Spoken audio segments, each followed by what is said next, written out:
The wind screamed across the plains like a living creature, tearing through the barren trees and driving icy shards of snow into the earth. It was the kind of cold that didn't just bite the skin, it sank into the soul. Ethan Cole, a weathered frontier farmer, knew that cold all too well. He was finishing up in the barn when something caught his eye. A shadow moving through the blizzard. At first he thought it was the wind playing tricks. But then, through the swirling white, he saw it stumble, then fall. His instincts took over. He grabbed his lantern and trudged out into the storm. Each step was a battle against the snowdrifts until his light fell upon a small form half-buried. In white, a girl barely breathing. Her skin was dark, her hair tangled with frost. Her clothes made of soaked deerskin, frozen stiff. She was young and no more than 16, and moments from death. "Hey, can you hear me?" Ethan shouted over the roaring wind. The girl's lips trembled, but no sound came. Without hesitation, he wrapped her in his heavy coat and carried her through the snow. By the time he reached the barn, his fingers were numb, but he moved fast and setting her near the warmth of the horses, stoking the fire, rubbing life back into her hands. The hours crept by. The storm outside screamed, but inside, a fragile peace grew around the glow of the lantern. When she finally stirred, Ethan exhaled with relief. Her eyes fluttered open, dark and wary. She spoke softly in a language he didn't understand, musical and strange. He raised his hands gently. "It's all right," he said. "You're safe now." She didn't reply, just stared around, confused and frightened. Ethan recognized the beaded patterns on her clothing. Comanche design. His stomach tightened. A Comanche girl on his land was trouble waiting to happen. Still, he couldn't leave her to die. "Rest easy," he murmured. "You'll be all right." By morning, the storm had passed. The world outside lay silent and white, untouched except for faint tracks leading to his barn. Ethan stepped outside, scanning the horizon. Something about the stillness didn't feel right. When he returned, the girl was sitting up, the blanket clutched around her shoulders. Her eyes followed his every move, cautious but no longer terrified. He smiled kindly. "I'm Ethan," he said, pointing to himself. Then pointing to her, "You?" She hesitated. "Taya," she whispered. "Taya," he repeated. "Pretty name. You're safe here, Taya." She nodded slightly, still watching him, her breath rising like mist in the cold air. All day, Ethan worked to clear snow from the barn and tend to his animals. But unease gnawed at him. Why was she alone in that storm? Where was her tribe? That evening, he climbed the ridge behind his farm and froze. Far off in the distance, moving black dots against the white horizon. Riders. A dozen, maybe more. Coming fast.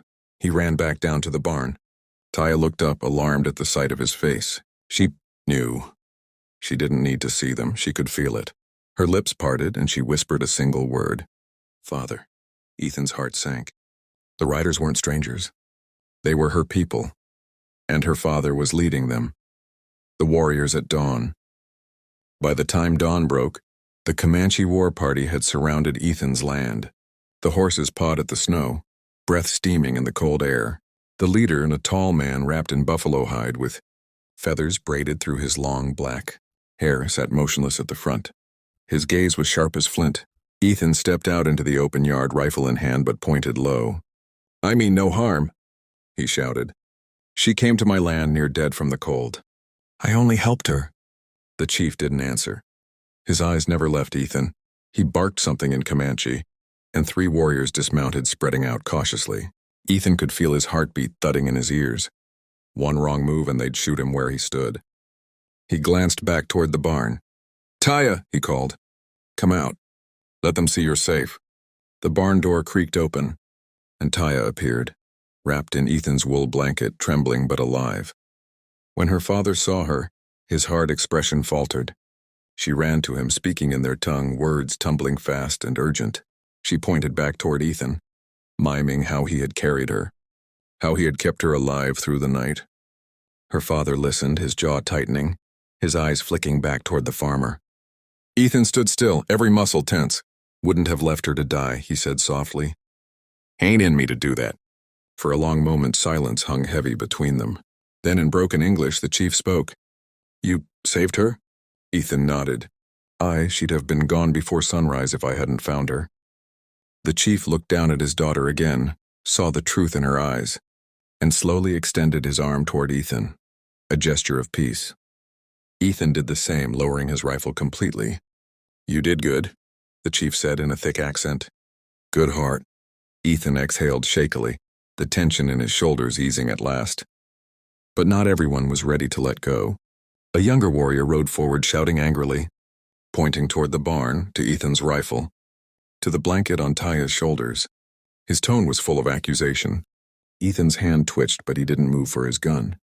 He knew fear could turn this peaceful morning into a massacre. Taya stepped forward, her voice sharp, commanding. She shouted something fierce, her words cutting through the cold air. The younger man fell silent, shame burning in his eyes. Her father raised a hand. "Enough." The warriors pulled back. The chief turned to Ethan again and reached into his cloak, pulling out a small object and a carved bone pendant strung on a strip of leather. He held it out. Ethan hesitated, then accepted it.